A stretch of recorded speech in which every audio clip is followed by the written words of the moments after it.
Assalamualaikum warahmatullahi wabarakatuh. Halo teman-teman, di video kali ini pada mata kuliah perencanaan dan pengembangan sumber daya manusia, izinkan kami untuk menjelaskan beberapa poin-poin penting yang harus kita ketahui bersama dalam orientasi dan penempatan di dunia pekerjaan. Sebelum masuk materi inti, perkenalkan terlebih dahulu, saya Rahmat Mangga dan Erwin Ibrahim dari kelompok 1. Berikut adalah sub-sub materi yang akan kami jelaskan.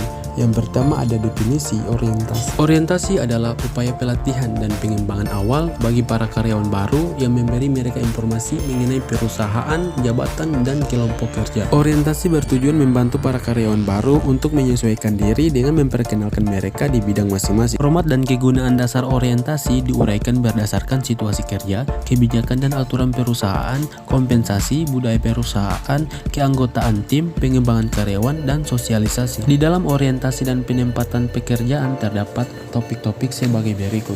Yang pertama ada isu-isu organisasional, hak-hak karyawan, perkenalan, dan jabatan.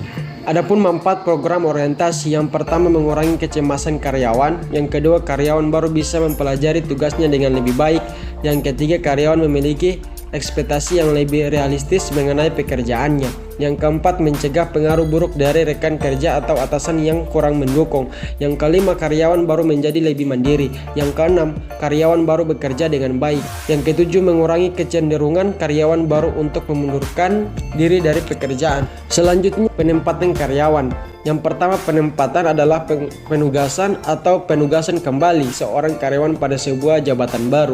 Yang kedua, sebagian besar keputusan penempatan diambil oleh manajer lin.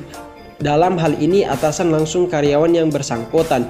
Yang ketiga, peran Departemen SDM adalah memberi saran kepada manajer lin mengenai kebijakan perusahaan dan memberikan konseling kepada para karyawan. Selanjutnya, masuk kepada jenis-jenis penempatan. Yang pertama, promosi. Karyawan dipindahkan ke posisi lain yang lebih tinggi, baik dari segi bayaran, tanggung jawab, dan level organisasionalnya. Ada dua jenis promosi. Yang pertama berdasarkan prestasi, yang kedua berdasarkan senioritas. Kemudian transfer, karyawan dipindahkan ke posisi lain yang setara, baik dari segi bayaran, tanggung jawab, dan level organisasinya. Kemudian demosi, karyawan dipindahkan ke posisi lain yang lebih rendah, baik dari segi bayaran, tanggung jawab, dan level organisasionalnya. Dan yang terakhir, yaitu kaitan penempatan dengan orientasi. Yang pertama, meskipun dalam promosi atau transfer maupun demosi yang ditetapkan adalah para karyawan yang telah bekerja di perusahaan, bukan karyawan baru. Namun, mereka tetap perlu menjalani orientasi terkait dengan jabatannya yang baru.